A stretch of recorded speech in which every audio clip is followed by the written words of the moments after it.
நடிகர் சங்கம் சார்பில் விஜயகாந்திற்கு நினைவேந்தல் கூட்டம் நடைபெற்றது.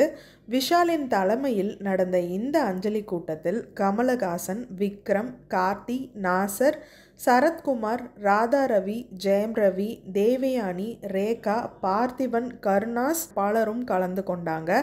இவர்கள் எல்லோருமே விஜயகாந்துடனான தங்களின் அனுபவங்களை ஷேர் பண்ணியிருக்காங்க, இரங்கலையும் தெரிவிச்சிருக்காங்க. இந்த அரங்கத்தின் உள்ளும் வெளியும் ஒரே உணர்வோடு ஒரே இழப்போடு இங்கு நாம் சங்கமமாகியிருக்கிறோம். அவர் எப்பொழுதுமே அணிகின்ற வெள்ளை ஆடையில் ஒரு சின்ன கருப்பு பொட்டு கூட இல்லாமல் மிக உண்மையான உன்னதமான மக்களுக்கான வாழ்வை வாழ்ந்து சென்றிருக்கிறார் என்னுடைய அண்ணன் திரு விஜயகாந்த் அவர்கள். நான் வெகு நேரம் எடுத்துக்கொள்ளப் போவதில்லை. தங்களுடைய உணர்வுகளை பகிர்ந்து கொள்ள பல நூறு பேர் காத்திருக்கிறீர்கள். அவரை பற்றி நினைக்கின்ற பொழுது அவர் இருமுகங்களை நான் காண்கின்றேன். ஒன்று, அவர் மிகவும் வெற்றி பெற்ற ஒரு உச்சகட்ட நட்சத்திரமாக, அதைவிட முக்கியமாக தென்னிந்திய நடிகர் சங்கத்தின் தலைவராக முதல் முறையாக அவருடைய தலைமையில்தான் வெகு நாட்கள் கழித்து சினிமா நட்சத்திரங்கள், பெரிய நட்சத்திரங்கள், சிறிய நட்சத்திரங்கள் என்று இல்லாமல் அத்தனை பேரையும் கோழி தன் குஞ்சுகளை அடைகாய்ப்பது போல அவர் அனைவரையும் அள்ளிச் சென்றார். எங்களை எல்லாம் அவர் கொடுத்த ஊக்கம்தான், அவர் கொடுத்த யோசனை தான், அவர் கொடுத்த ஒரு தைரியம்தான் நம்மாலும் அதை செய்ய இயல முடியும். அதற்காக நான் அவருக்கு காலம் முழுவதும் நான் நன்றி கூறுவேன். அவரை பற்றி புதிதாக சொல்வதற்கு நமக்குள் பல விஷயங்கள் இருக்கின்றன. இந்த மேடையில் அல்ல, பல மேடைகளில் நாம் அவரை பற்றி பேசுவோம், பேசிக்கொண்டிருப்போம். இன்று தென்னிந்திய நடிகர் சங்கம் மிகச் சிறப்பாக நடந்து கொண்டிருக்கிறது என்றால் அவருடைய வருகை எங்களுக்கு மிக மிக முக்கியமான ஒரு மேடை அமைத்து கொடுத்தது. அந்த பெருமகனாரின் நினைவு கூறி மற்றவர்களுக்கு பேச நான் வழிவிடுகிறேன். தயவு செய்து, எனக்கு நன்றாக தெரியும் உங்களுக்கு பேச மணிக்கணக்கில் நிகழ்வுகள் அவரோடு இருந்திருக்கின்றன. நேரம் கருதி தயவு செய்து அவருடைய புகழை 3 நிமிடங்களுக்குள் முடித்தால் எல்லோரும் இந்த புகழாஞ்சலியில் கலந்து கொள்கின்ற ஒரு திருப்தி ஏற்படும் என்று நான் வேண்டுகின்றேன்.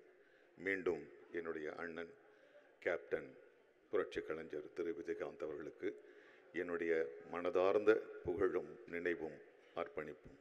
நன்றி. அனைவருக்கும் வணக்கம்.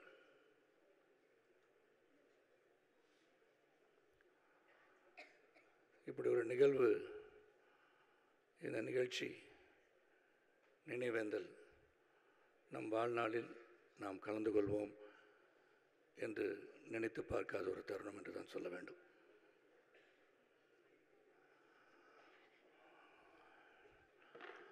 அனைவருக்கும் இது ஒரு மாபெரும் இழப்பு.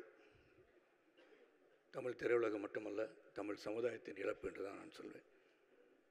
1990ஆம் ஆண்டு புரட்சி கலைஞர் கேப்டன் விஜயகாந்தை நான் சந்தித்தேன். அது ஏற்கனவே சொல்லிட்டேன்.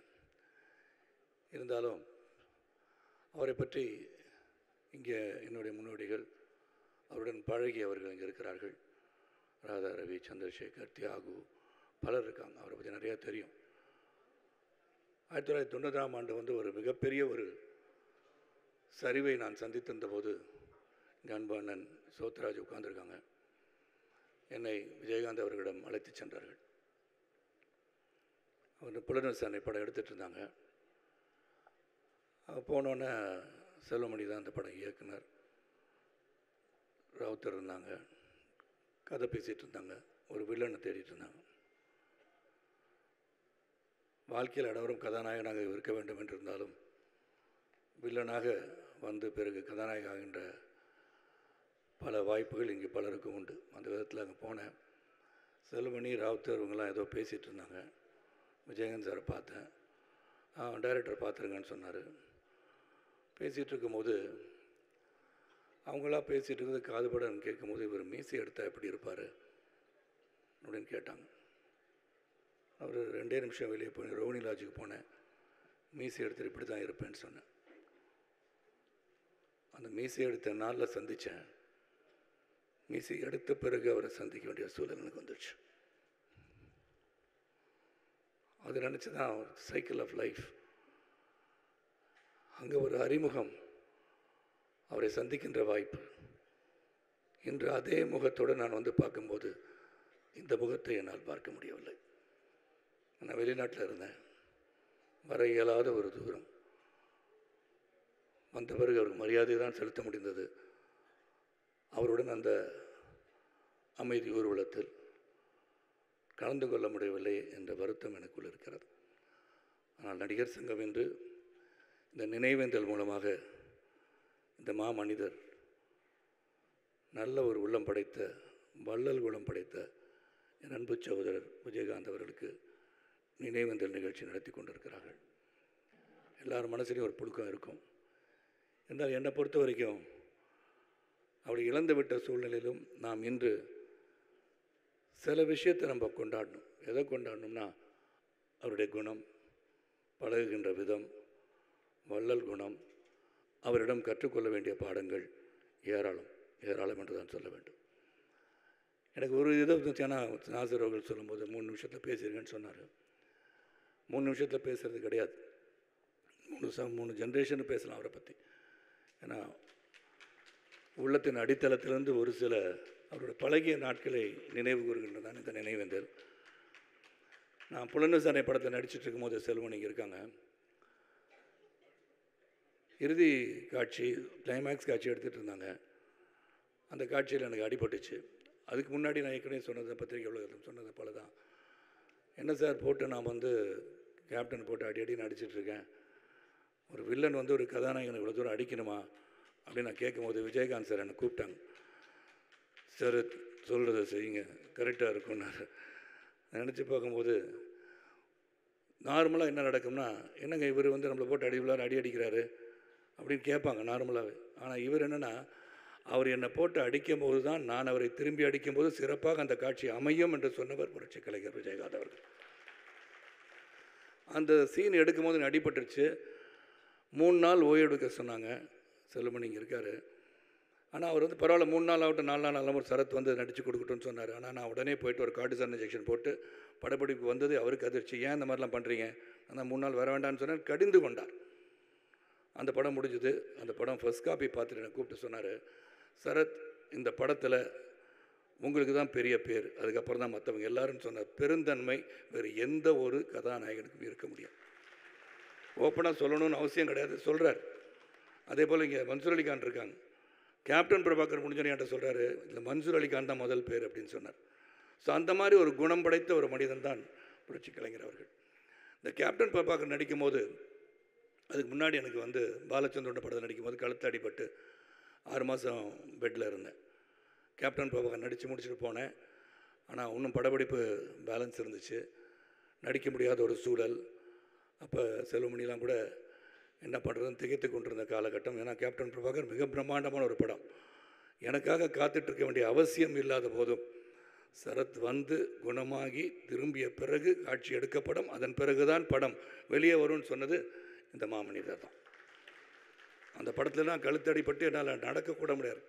செட்டில் இருந்து பார்த்து நடிக்கணும், சார் திருப்பி விழுந்தா திருப்பி அடிபட்டுரும் அப்படின்னு சொல்லி என் கூட இருந்து கேர் எடுத்தவர் விஜயகாந்த் அவர்கள். பல காலகட்டம் 2000லேருந்து அவர் கூட பயணிச்சிருக்கேன். அவர் தலைவராக, நான் பொதுச் செயலாளராக 2006 வரைக்கும் போனோம். அதுக்கப்புறம் நான் தலைவராக, அது வேறு விஷயங்கள். ஆனால் அவருடைய அட்மினிஸ்ட்ரேஷன் குவாலிட்டிஸ், அவர் ஒரு கோபம் உள்ளவர் என்பது எல்லாருக்கும் தெரியும். எல்லோரும் சொல்கிறது தான், கோபம் உள்ள இடத்துல தான் குணமும் இருக்கும். அப்படி குணம் படைத்தவர் தான் அவர்.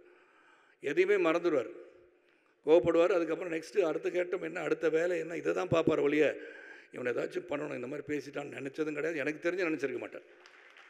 நினைக்கின்ற குணம் அவரிடம் கிடையாது. அதனால தான் நான் வந்து சொன்னேன், வடிவேல் அவர்கள் வரவில்லையே, இதை பற்றி நீங்கள் என்ன நினைக்கிறீங்க கேட்கணும். நான் சொன்னேன், வடிவேல் வீட்டில் உட்கார்ந்து இவரை நினைத்து அழுதிருக்கலாம். ஹியூமன் பீயிங் தானே. வர முடியலேன்னு நினச்சிருப்பார். வந்தால் வேறு எதுவும் சொல்லுவாங்களா, திட்டுவாங்களா நினச்சிருக்கலாம். அதனால் மறப்போம் மன்னிப்போம் என்ற குணம் படைத்த விஜயகாந்த் அவர்கள் இதெல்லாம் பெருசாக எடுத்திருக்க மாட்டார். ஆனால் வடிவேல் அவர்கள் நிச்சயமாக அழுதுருப்பார்னு தான் நான் சொன்னேன். ஏன்னா நம்மளை பொறுத்த வரைக்கும் ஒரு பெரிய குடும்பம். நாசர் சொன்னது மாதிரி கோழி குச்சுங்களாம் ஒன்று சேர்த்து அரவணைத்து கொண்டு சென்றது போல் இந்த நடிகர் சங்கம் விழாலாம் இமேஜின் பண்ண முடியாது. இன்றைக்கும் நடத்துகிறாங்க. இங்கே நடிகர் சங்கம் சிறப்பாக செயல்படுகிறார்கள். அவ்வளோ அரவணைத்து கொண்டு போக முடிந்தாலும் அந்த காலகட்டத்தில் எல்லாரையும் ஒருங்கிணைப்பது என்பதே மிகப்பெரிய கடினமான ஒரு சூழல். ஃபோன் போடணும், நேராக போய் பார்க்கணும், வர சொல்லணும், அவங்கவுங்க வேறு இடத்துல படப்பிடியில் இருப்பாங்க. ஆனால் ஒருங்கிணைத்த சக்தி என்று சொன்னால் அது புரட்சி கலைஞர் கேப்டன் விஜயகாந்த் அவர்கள் தான். அவர் ஆணையிட்டார், நாங்கள் செயல்பட்டோம். அந்த நாட்கள், அந்த 6 ஆண்டுகள் அவருடைய நிர்வாகத்திறனை நான் பணியார்ந்து பார்த்துருக்கேன். அவருடைய அன்பு, பாசம், பரிவு, என்றைக்குமே ஒரு மரியாதை. அந்த மரியாதை உள்ள குணம். கோபப்படுவார், அதே சமயத்தில் அரவணைச்சிக்குவார். அந்த விஜயகாந்த் அவர்கள் இன்று இல்லை, கேப்டன் அவர்கள் இல்லை, புரட்சி கலைஞர்கள் இல்லை. அவரை வாடி தவிக்கின்ற அனைவரும் நிச்சயமாக அவர் இந்த தமிழ் சமுதாயத்திலே காலமுள்ளவரை வாழ்ந்து கொண்டிருப்பார் என்பது உறுதி. ஏன்னா வள்ளல்களை நாடு மறப்பதில்லை, வள்ளல்களை தமிழ் சமுதாயம் மறப்பதில்லை, வள்ளல்களை நாமும் மறக்க மாட்டோம். ஆகவே புரட்சி கலைஞர் கேப்டன் விஜயகாந்தை மறக்காமல் அவர் விட்டு சென்ற பணிகளை, சமுதாய பணிகளை, சமூக பணிகளை, அவர் நினைத்த செயல்களை, அவருடைய குணம் படைத்து அவரை போல் நாமும் வாழ வேண்டும் என்று எண்ணுகின்ற ஒரு இடத்தில் அவர் இருக்கிறார். நம்ம எல்லாம் அவர் பார்த்து கொண்டிருப்பான்னு சொல்லி அனைவரும் அவரின் புகழ் பாடுவோம். என்றும் அவர் மனதிலே தாங்கியிருந்தால் நிச்சயமாக நாம், நம் குடும்பம், நம் சமுதாயம், நம் சமூகம் சிறப்பாக இருக்கும்னு சொல்லி இந்த நினைவேந்தல் இதுக்கு மேலே என்ன பேசுறதுன்னு தெரியல. ஏன்னா பேசுறதுனால முடியாது. அந்த அளவுக்கு எனக்கு உறுதுணையாக இருந்து பல காலகட்டத்தில் உதவிய விஜயகாந்தன் அவர்களை என்றும் மறக்க மாட்டேன், மறக்க மாட்டேன் என்று மனதில் தாங்கி செயல்படும் என்று கூறி அவர் ஆன்மா என்றும் நம்மளை ஆசீர்வதிக்கட்டும், நடிகர் சங்கத்தை ஆசீர்வதிக்கட்டும், தமிழகத்தை ஆசீர்வதிக்கட்டும், தமிழ் சமூகத்தை ஆசீர்வதிக்கட்டும் கேட்டுக்கொண்டு விடைபெறுகின்றேன். நன்றி, வணக்கம்.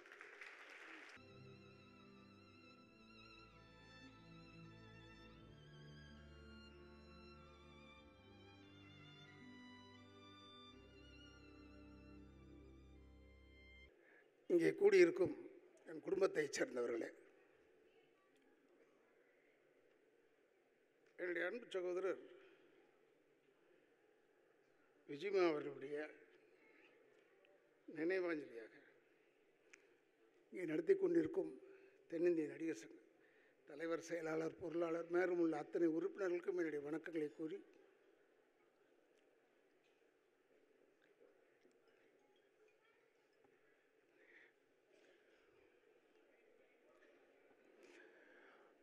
நானும் விஜயமா அவர்களை வாகை சந்திரசேகர் தான் நாங்கள் 3 பேரும் ஒன்றா பெங்களூரில் சந்தித்தோம். அப்பொழுது அவங்க தந்தையாருக்கும் குடும்பத்தில் யாரோ ஒருவருக்கு உடல்நிலை சரியில்லை என்றவுடன் வாகையார் அவர்களும் விஜயமா அவர்களும் சென்று விட்டார்கள். ஆனால் நான் மீண்டும் அடுத்த ஷூட்டிங்கில் சந்திப்போம் பான்னு சொல்லிட்டு போயாச்சு. அப்போல்லாம் சார் தான் கூப்பிடுவோம். இப்போ நான் பீச்சில் போய் 4:30 மணிக்கு வாக் போவேன். அப்போ பார்த்தா ஒருத்தர் ஓடி வந்துக்கிட்டே இருப்பார். யாரா இது ஒத்து பார்த்தா விஜி. என்ன விஜயமான சர்வசாதாரணமாக சொன்னாப்புல, இல்லைடா எனக்கு படம் இல்லை, அதனால் உடம்பு பார்த்துக்கணும்ல. இது யார் படம் இல்லைன்னு எவனா சொல்லுவானா? அந்தளவுக்கு ஒரு உயர்ந்தவர் சகோதரர் விஜயமா அவர்கள். இப்போ கூட ஒரு பிள்ளைங்கள்லாம் வந்திருக்காங்க, எனக்கு ரொம்ப பெருமை. அந்த அம்மா இருந்து இவ்வளோ தூரம் நல்லா ஆர்கனைஸ் பண்ணாங்க, அதுவும் பெருமை தான். இதெல்லாம் ஒன்று நான் எதிர்பார்க்கவில்லை.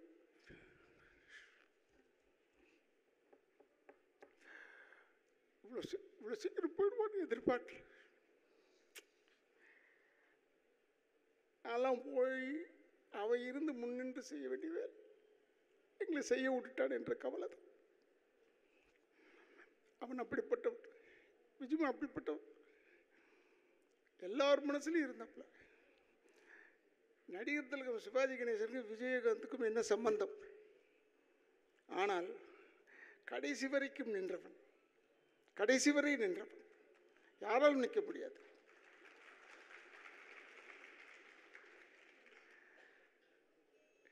ஒரு இரங்கல் கூட்டம் போடணும்னா முதல்ல வந்து நிற்பப்படாது. அவர் வந்து இந்த எல்லாருடைய சப்போர்ட்டை வச்சு சரத்குமார் போன்றவர்கள்லாம் எல்லாரும் சேர்ந்து தான் நாங்கள் உழைச்சோம் கொண்டோங்கன்றதெல்லாம் கரெக்டு. இருந்தாலும் தலைமைன்னு ஒன்று தாங்கணும் பாருங்க, அதற்கு தகுதியானவன் விஜயகாந்த்.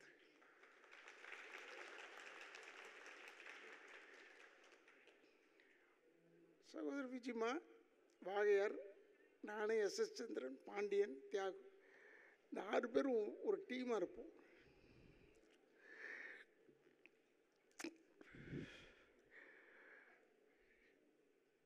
ஏதோ இருக்கிறவர்களை வைத்து சந்தோஷப்பட்டு கொள்ள வேண்டியது. நான்லாம் நினச்சது அப்படி தான், இவன் இருக்கா நம்ம பார்த்துக்குவான். அதனால தான் தியாகு எழும்போது கூட இப்போ நான் யார்கிட்டடா போவேன் கேட்பேன்னு சொன்னான். அந்தளவுக்கு ஒரு நட்பு பாசத்தோடு இருந்தவர்கள்.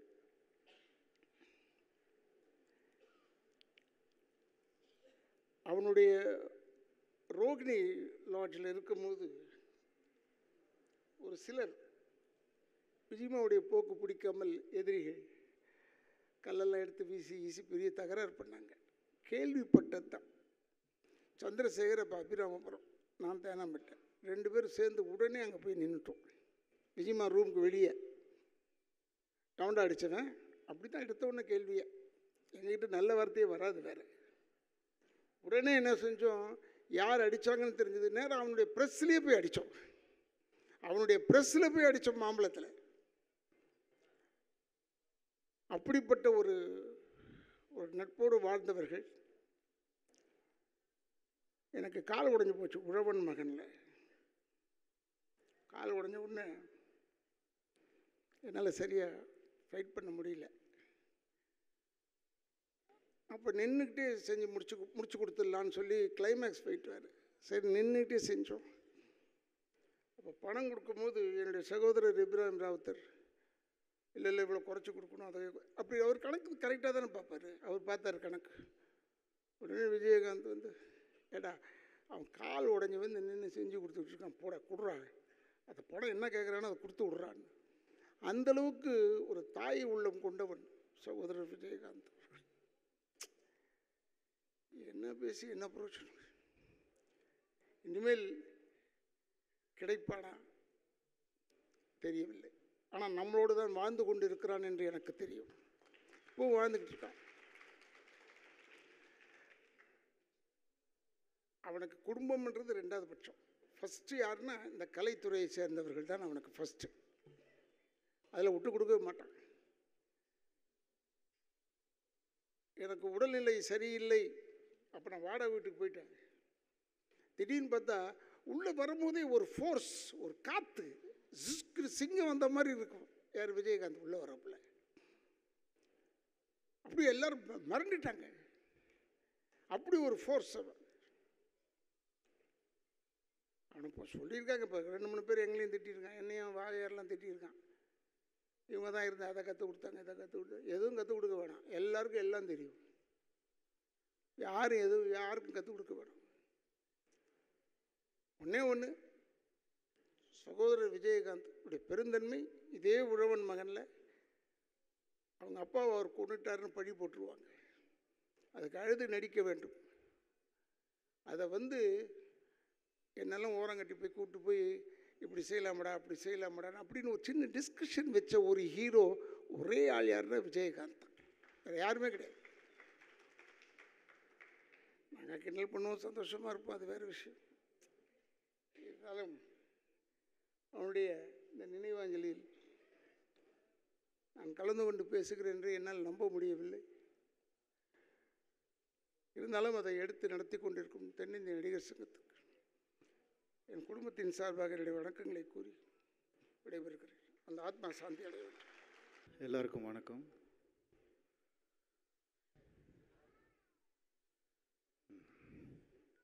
எல்லாம் இறந்தப்புறம் கடவுளாயிடுவாங்கன்னு சொல்லுவாங்க. ஆனால் சில பேர் தான் வாழும் போதே கடவுளாக இருப்பாங்க.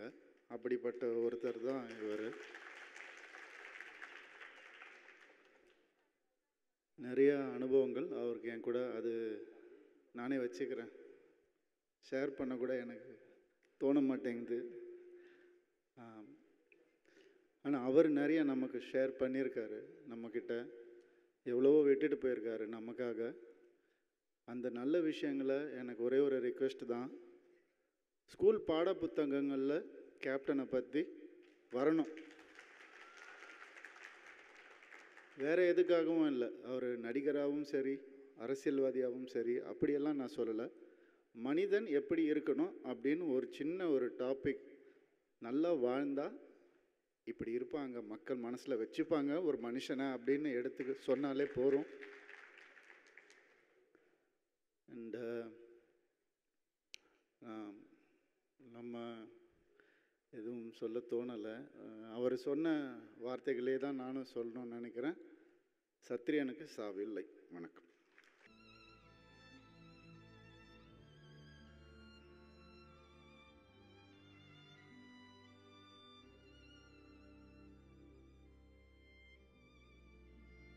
வணக்கம். இப்படி ஒரு நாளை எதிர்பார்க்க முடியாது, இதுக்கு ஒத்தியே எதுவும் கிடையாது. அவரை நான் முதல்ல சந்தித்த போது எப்படி எங்கூட பழகினாரோ அப்படி தான் அவர் பெரிய நட்சத்திரமான பிறகும் எங்கிட்ட பேசிக்கிட்டு இருந்தார். விஜயராஜ், விஜயகாந்த், இது ரெண்டுக்கும் எனக்கு வித்தியாசமே தெரியாமல் வச்சுக்கிட்டதுக்கான காரணம் நான் அல்ல, அவர். அதாவது அவரை பற்றி சொல்லணுன்னா, அவர் பல விமர்சனங்களை அவமானங்களை தாங்கி மேலோங்கி வந்தவர். அதுக்காக எந்த காழ்ப்பையும் அவர் வச்சுக்காம, தனக்கு ஏற்பட்ட அவமானங்கள் யாருக்கும் ஏற்படக்கூடாது என்பதில் முனைப்பாக இருந்தவர். அது பாராட்ட வேண்டிய ஒரு விஷயம். நாம் கடந்து வந்துட்டோம், அடுத்தவங்க அவங்க பார்த்துக்கிட்டோம் அப்படிங்கிறது இல்லாமல் அவங்களுக்காக போராடும் ஒரு குரல். அவர் நட்சத்திரமும் ஆனார் என்பது அவர் உழைப்பில் வந்தது என்றாலும், ஆரம்ப நடிகர்களுக்கு, கடைநிலை நடிகர்களுக்கெல்லாம் அவர் ஒரு குரலாக இருந்தது அவர்கள் செய்த பாக்கியம்.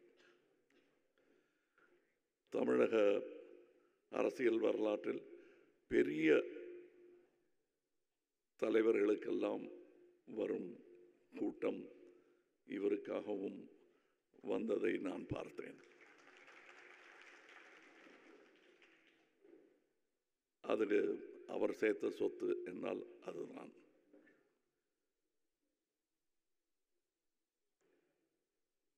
அவர் கொடுக்கறது பல பேருக்கு தெரியாது. ஐ திங்க் அவருடைய பிறந்த நாள் அன்றைக்கின்னு நினைக்கிறேன், 1998 இருக்கும். தினமணியில் ஒரு கட்டுரை வந்தது, அவர் இறந்த அன்னைக்கு ஒரு கட்டுரை போட்டிருந்தார் எம் பாண்டியராஜன். 1998 நடந்தது அவர் நினைவு கூர்ந்திருந்தார். சீட்டு கிடைத்தும் படிக்க வசதி இல்லாமல் இருந்த 3 என்ஜினியரிங் காலேஜ் மாணவர்களை பற்றிய செய்தி அது. அந்த செய்தியை படிச்சுட்டு பத்திரிகை ஆஃபீஸுக்கு ஃபோன் பண்ணி அவங்களுடைய விடுதி, கட்டிடம், படிக்கும் வசதி எல்லாத்தையும் 3 பேருக்கு ஏற்பாடு பண்ணி கொடுத்துருக்காரு அவர். இது 25 வருஷத்துக்கு முன்னாடினது. இன்னைக்கு அந்த மாணவர்கள் நடுத்தர வயதை எய்தி குழந்தை குட்டிகளுடன் நன்றாக இருப்பார்கள். அதை அவர்களும் மறக்க மாட்டார்கள், நினைவில் வைத்து கொண்டிருந்தவர்கள் யாரும் மறக்கவும் மாட்டார்கள்.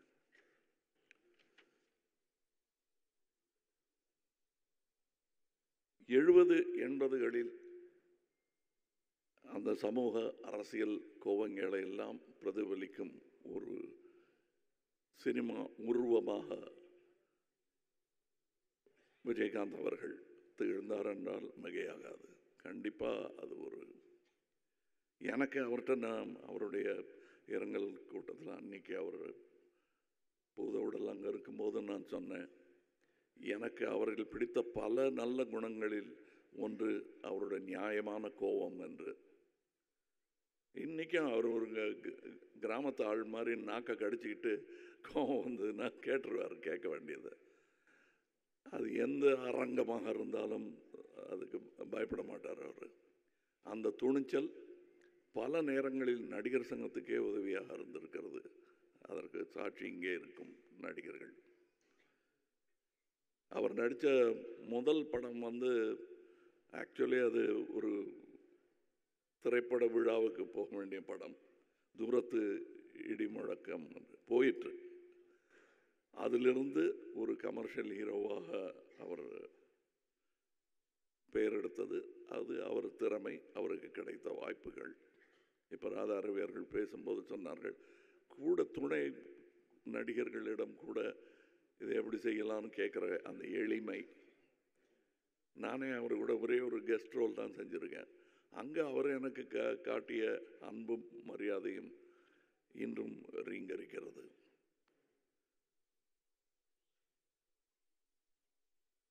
அவருக்கு இருந்த நண்பர்கள் இங்கே கூடியிருக்கிறார்கள்.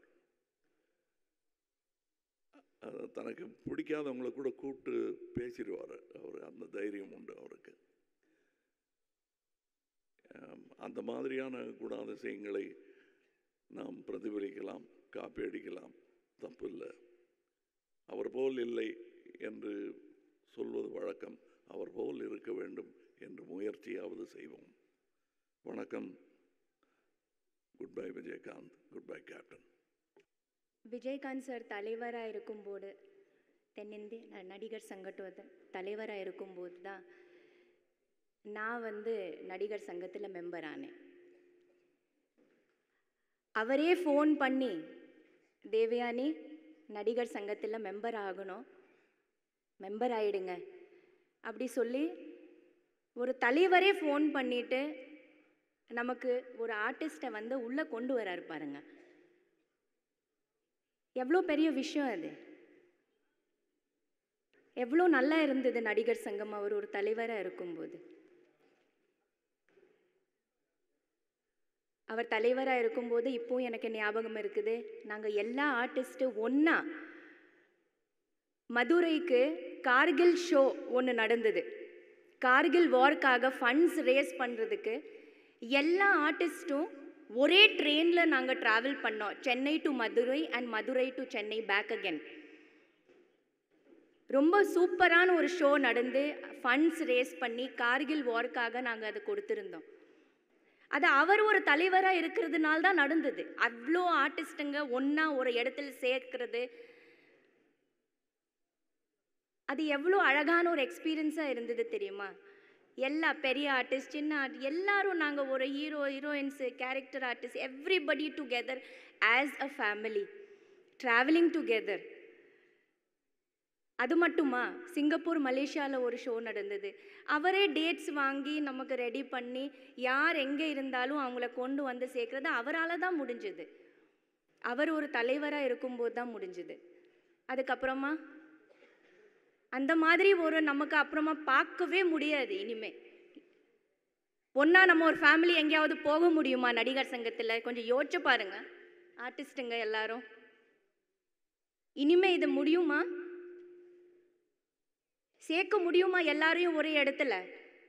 இனிமே அந்த மாதிரி ஒரு ஷோ சேர்த்து ஒரு ஃபேமிலியாக நம்மளால் ட்ராவல் பண்ண முடியுமா? ஒரு கேள்விக்குறியாக தான் இருக்குது. அவர் இருக்கிறதுனால தான் முடிஞ்சது. ஏன்னா அவர் அவ்வளோ இயல்பான ஒரு பர்சன், ரொம்ப சிம்பிளான ஒரு பர்சனாக தான் நான் பார்த்துருக்கேன். அவரோட சொந்த கம்பெனியில் கேப்டன் சின்னே கிரியேஷன்ஸில் 2 ஃபில்ம்ஸ் பண்ணுறது பாகியம் எனக்கு கிடைச்சிது.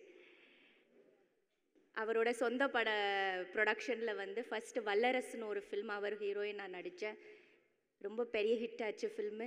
2வது அவரோட பையன் சண்முக பாண்டியன் இன்ட்ரடியூஸ் பண்ணும்போது, சகாப்தம்னு ஒரு படம் பண்ணும்போது, தேவயானி இதில் ஒரு சின்ன ரோல் இருக்குது, பண்ணி கொடுங்க, என்னோட பையனை இன்ட்ரடியூஸ் பண்ணுறேன் அப்படி சொல்லி அவரே பேசி, சரி சார் நான் பண்ணுறேன் அப்படி சொல்லிட்டு,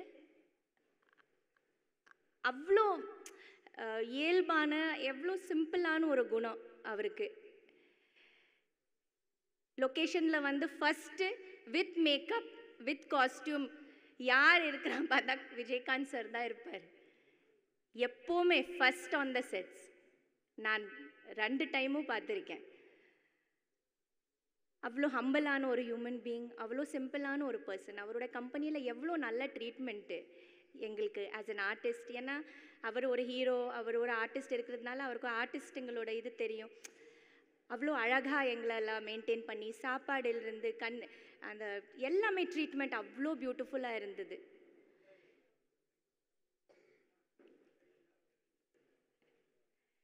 சாரோட ஆத்மா சாந்தி அடையும். அவர் எப்போவுமே நம்ம எல்லாரோட மனசில் இருப்பார். கண்டிப்பாக இருந்துட்டு தான் இருப்பார். அந்த இடம் யாராலையும் எடுக்க முடியாது. அந்த அளவுக்கு ஒரு இடத்த அவர் ரெடி பண்ணிட்டு போயிட்டார். ஸோ அவரோட ஃபேமிலிக்கும், அவங்களோட மிஸ்ஸஸ்க்கு, அவங்களோட 2 பசங்களுக்கும், எல்லாருக்கும், அந்த ஃபேமிலியில் அவரோட fans and party members and everybody இந்த தைரியம் கொடுக்கணும். And I wish their 2 sons all the best. நல்லா இருக்கணும். And thank you so much. Thank you Vijayakanth sir for everything. Thank you. சீக்கிரமாக நடிகர் சங்கத்தை பில்டிங் ரெடி பண்ணுங்க. அப்படி தான் விஜயகாந்த் சார் பார்த்துட்டு சொல்கிற மாதிரி தான் இருக்குது. சீக்கிரமாக ரெடி பண்ணி நாம் எல்லோரும் உள்ளே போய் அதை பார்க்கணுன்னு அவர் சொல்கிற மாதிரி தான் தெரியுது. சீக்கிரமாக ரெடி பண்ணுங்க. ஒரு ஃபேமிலியாக உள்ளே போகலாம். Okay, thank you.